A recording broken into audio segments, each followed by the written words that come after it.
I'm wiping flour off my palms when the city code officer steps onto my porch. He doesn't touch the red HOA violation letter curled at the edge of my doormat. He goes straight to the little sign hanging from my porch beam, hand-painted with a rolling pin, and the words Carter Cottage Bakery, and studies the sticker at the bottom.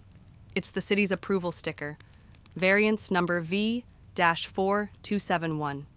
He glances at the paper I've clipped beside it, my home occupation permit, and says calm as a church bell, "You're good?" If this were reality TV, the camera would love what happens next. Smash cut to my chalkboard order list with way too many lines wiped clean, then the red letter again, stamped final notice, then my hands, empty, hovering over a tray where 24 cinnamon rolls should be cooling for pickup. Sales? Cratered. All weekend, and none of it because of the city. If you've ever wondered whether an HOA can police a house it never enrolled, that's where we're headed. And the twist is, the map itself, one stamped line on a plat, turns out to be stronger than a stack of threat letters. Here are the 3 questions I couldn't shake while I watched perfectly good scones turn cold. Who actually controls the curb to porch zone? When City Hall and a board disagree, who wins? And if the board finally backs down, what's the catch they'll try to add? Quick question for you while we dive in. Have you seen an HOA try to enforce rules beyond its map? I'm genuinely curious how far the bluster goes where you live. I live on a leafy corner in Boise, craftsman porch, string lights, a little chalkboard that reads, pick up 4 to 7 p.m. My kitchen smells like browned butter and vanilla even when the oven's off. You'll see kids on bikes and a lab with a tennis ball in his mouth who thinks my porch is a drive-through. When I left my office job, I did it right.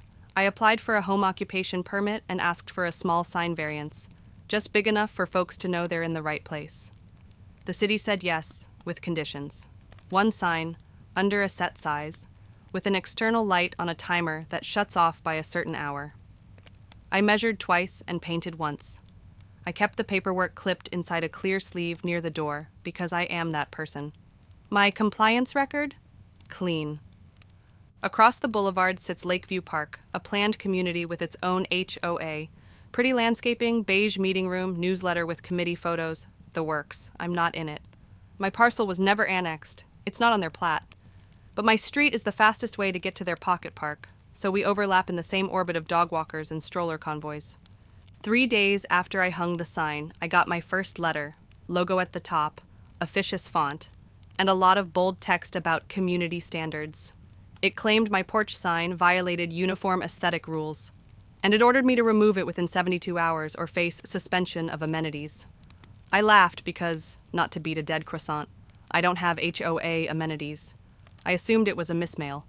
Then a second letter arrived, sterner, signed by Carl Dugan, HOA Secretary, CCing Dina Rowe, the third-party management rep.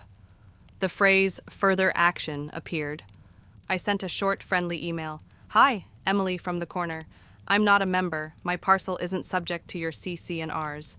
I've got a city variance for the sign and a permit for my home occupation. Happy to share copies. Dina, to her credit, responded quickly. She asked me to remove the sign voluntarily, while they reviewed whether adjacent properties are appropriately held to community standards. That phrase, adjacent properties, told me everything.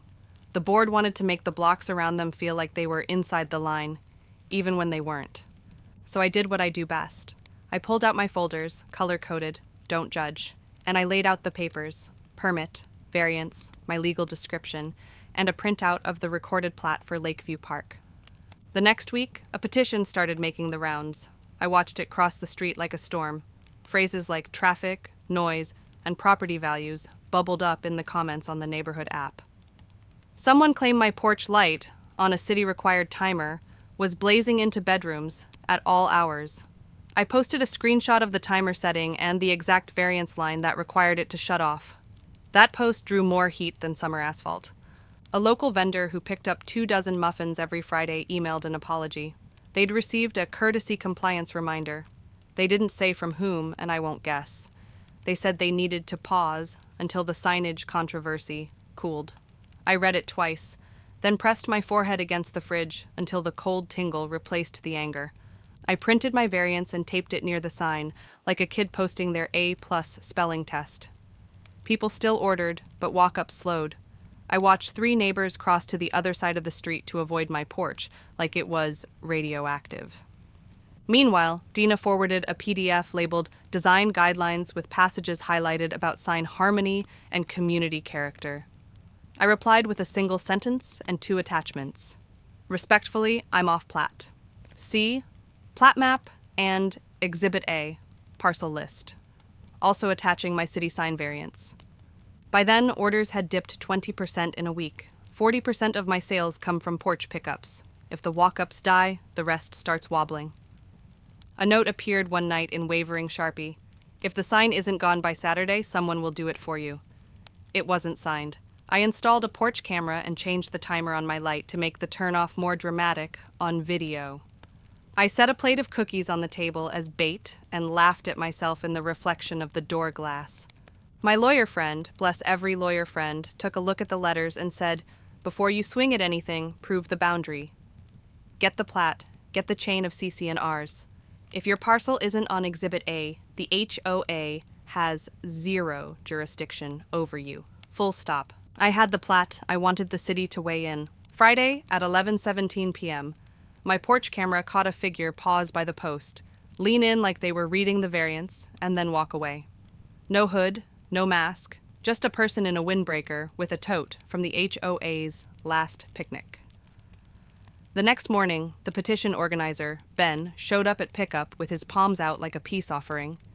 He said he hadn't meant for things to escalate.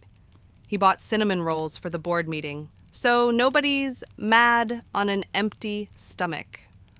I told him I appreciated honesty more than baked goods. Then I handed him the warmest tray anyway and asked him to save me a seat at the next meeting. On Tuesday, an envelope from City Hall landed in my mailbox. Inside was a letter on legal letterhead, the kind that smells like a printer died nobly making it. It said, in essence, Variance fee 4271 remains valid. The sign complies with Boise City Code subject to listed conditions. As to enforcement by nearby private associations, the letter clarifies that the city does not delegate zoning or sign enforcement to private entities, and it attached copies of the recorded plat and CC&Rs Exhibit A, showing that my parcel was not subject to Lakeview Park's covenants and had never been annexed. It listed instrument numbers and dates like a drumbeat. I stood in my kitchen and read it aloud, once for me and once for the little voice that had considered taking the sign down to make the storm pass. The second time, I smiled at the line that said the HOA's threats to cut off amenities appeared inapplicable to non-members. I taped the letter beside my variance. Then I scanned it and emailed it to Dina and Carl with one line, attaching the city's clarification. I wondered what would the board lawyer say now. Would they double down or pivot? And if they backed down, would they try to attach strings they couldn't enforce? Before I tell you how the board meeting went, here's the micro-resolution I owe you, because I promised to keep this practical. When the letters started, I almost pulled the sign. What stopped me was paper. I printed the plate. I loaded the parcel list. I flagged my variance conditions so I could quote them if someone argued on my porch. Whether you're dealing with signs, sheds, or paint colors, know your map and know your permit. If you run a small home business, tools that track permits and store documents in one place are worth their weight in butter. Use something, anything, that keeps your variance, your parcel map, and your renewal dates at your fingertips. Back to the drama.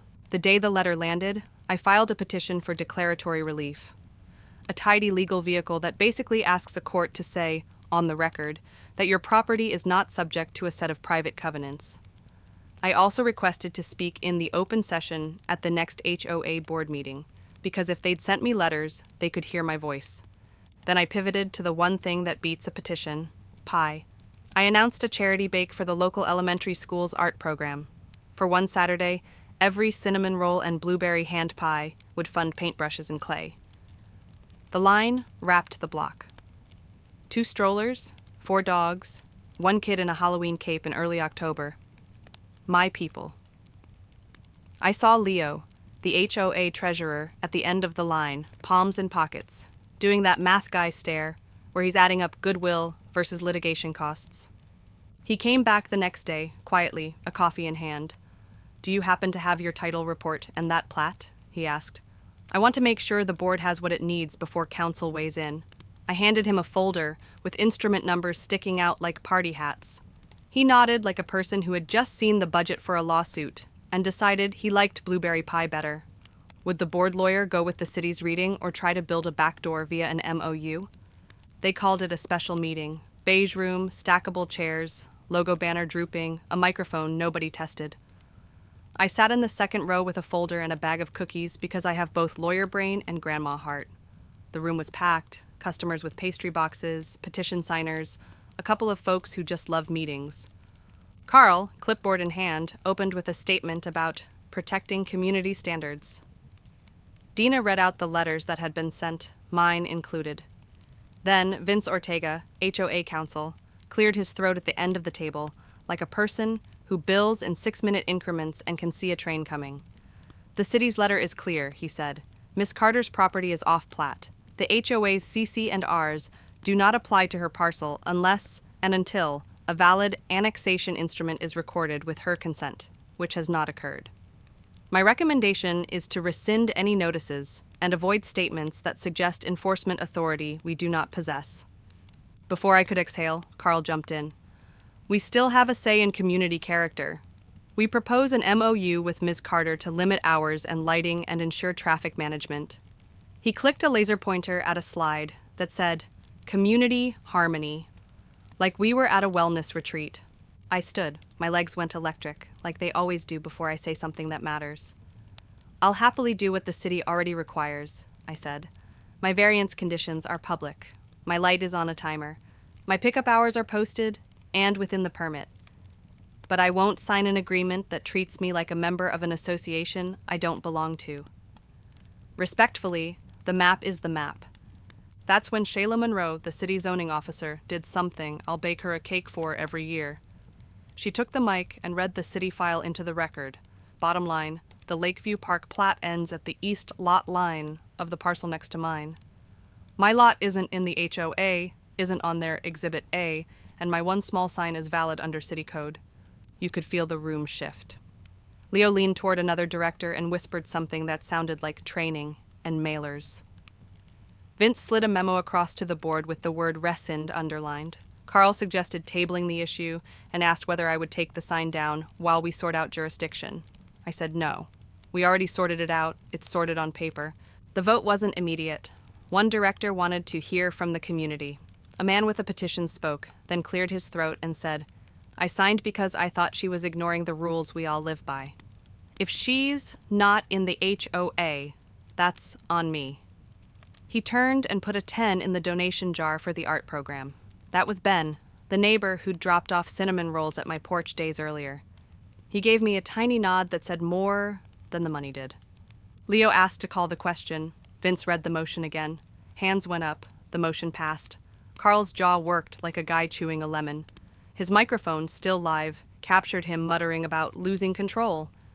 And that, not the plat, not the letter, told me why this had become a crusade. The HOA sent a written apology and retracted the letters.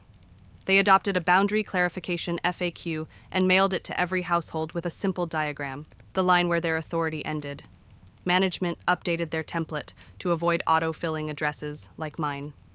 The city's letter went into the meeting minutes. I kept my sign. I adjusted my timer so the light clicks off 5 minutes before the required hour because that tiny concession makes me smile. I printed my pickup hours in bigger type. My chalkboard filled back up. The vendor returned. A week later, the petition organizer bought cookies for the board meeting and asked if I'd show his granddaughter how to pipe frosting roses. I did. She's better than I am already, which I accept because some people are prodigies, and I'm just hardworking. If you ever find yourself in a similar storm, remember this. Check your plat, read your permits, and keep your receipts. City code governs what the city governs. Private rules govern private members. And between those, there's a line on a map that matters more than any clipboard. 2 quick asks if you made it this far. Where are you watching from, and have you ever had to push back, politely, on a rule that didn't apply to you? Hit subscribe if you like stories where process beats pressure and paperwork wins the day. And if you're local, you already know where to find cinnamon rolls on Saturday.